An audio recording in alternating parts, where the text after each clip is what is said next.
ফারুকী শেষ করে দিছে, কিছু শিল্পীর জীবন ফারুকী শেষ করে দিছে।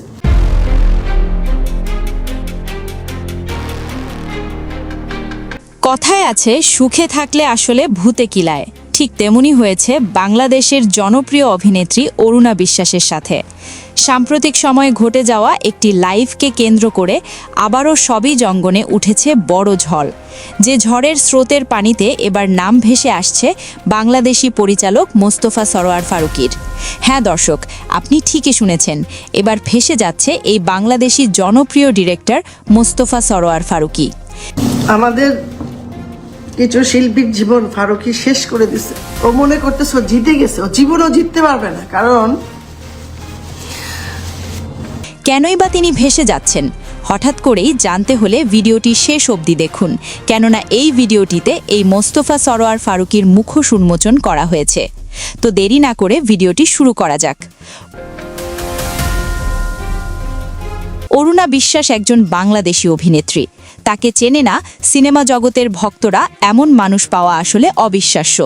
কিন্তু হঠাৎ করেই এই ডিরেক্টর মোস্তফা সরোয়ার ফারুকীর বিরুদ্ধে অভিযোগ তুলেছেন মায়ের কান্না নামক চলচ্চিত্রে অভিনয় করা শিল্পী এই অরুণা বিশ্বাস।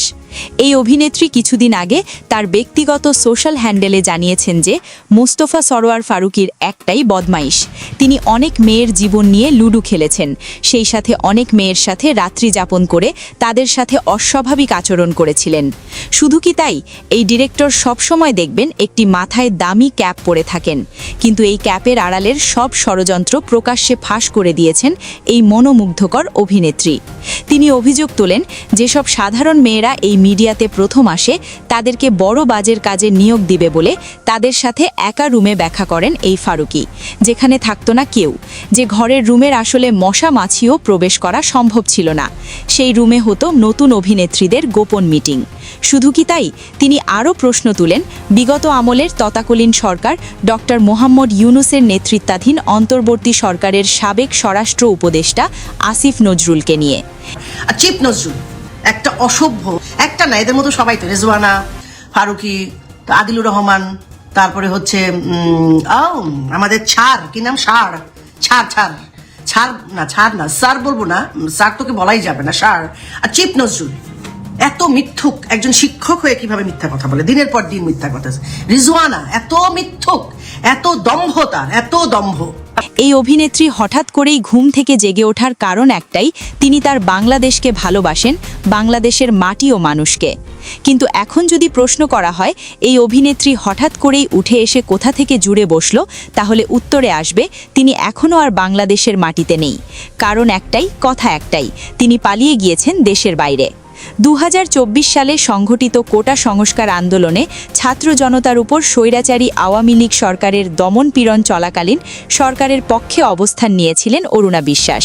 আন্দোলন চলাকালীন সময়ে অরুণা বিশ্বাস সহ স্বৈরাচারী আওয়ামী লীগ সরকারপন্থী শিল্পীদের একাংশ চিত্রনায়ক ফেরদৌসের নেতৃত্বে হোয়াটসঅ্যাপে আলো আসবেই নামের একটি গ্রুপে আন্দোলনের বিরুদ্ধে সক্রিয় ছিলেন। অসহযোগ আন্দোলন পরবর্তী সময়ে 3 সেপ্টেম্বর 2024 তারিখে সামাজিক যোগাযোগ মাধ্যমে ওই হোয়াটসঅ্যাপ গ্রুপ সংশ্লিষ্ট কিছু স্ক্রিনশট ছড়িয়ে পড়ে, যেখানে আন্দোলন দমন করতে ছাত্রদের উপর গরম পানি বর্ষণের অভিপ্রায় প্রকাশ করে অরুণা বিশ্বাস লিখেছিলেন, শুধু এতটুকু নয়, এই অভিনেত্রী আওয়ামী লীগের আমলে অনেক বড় কেডার হতে চেয়েছিলেন বলেও অভিযোগ রয়েছে। কিন্তু এত কিছু ভিড়ে এই কথা একটাই, দাবি একটাই, এই অভিনেত্রী আসলে পরিচালক মোস্তফা সরোয়ার ফারুকীর সাথে কোনো অনৈতিক কাজে লিপ্ত ছিল কিনা, তাই এখন দেখার বিষয়। অনেকেই বলছেন ফারুকী যেমন ছিলেন আপনিও তেমন ছিলেন, দুজনে দুজনের পিছনে লেগে দুজনে দুভাবে সুখ পেয়েছেন।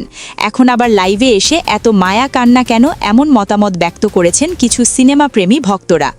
সো প্রাণপ্রিয় ভিউয়ার্স, আপনার কি মনে হয় মোস্তফা সরোয়ার ফারুকী আসলেই কি নির্দোষ, নাকি তিনি গোপনে অরুণা বিশ্বাসের ফুলের মধু খেয়েছেন কিনা? জানিয়ে দিন আপনাদের মূল্যবান মতামত কমেন্ট করে। ভিডিওটি ভালো লাগলে লাইক দিন।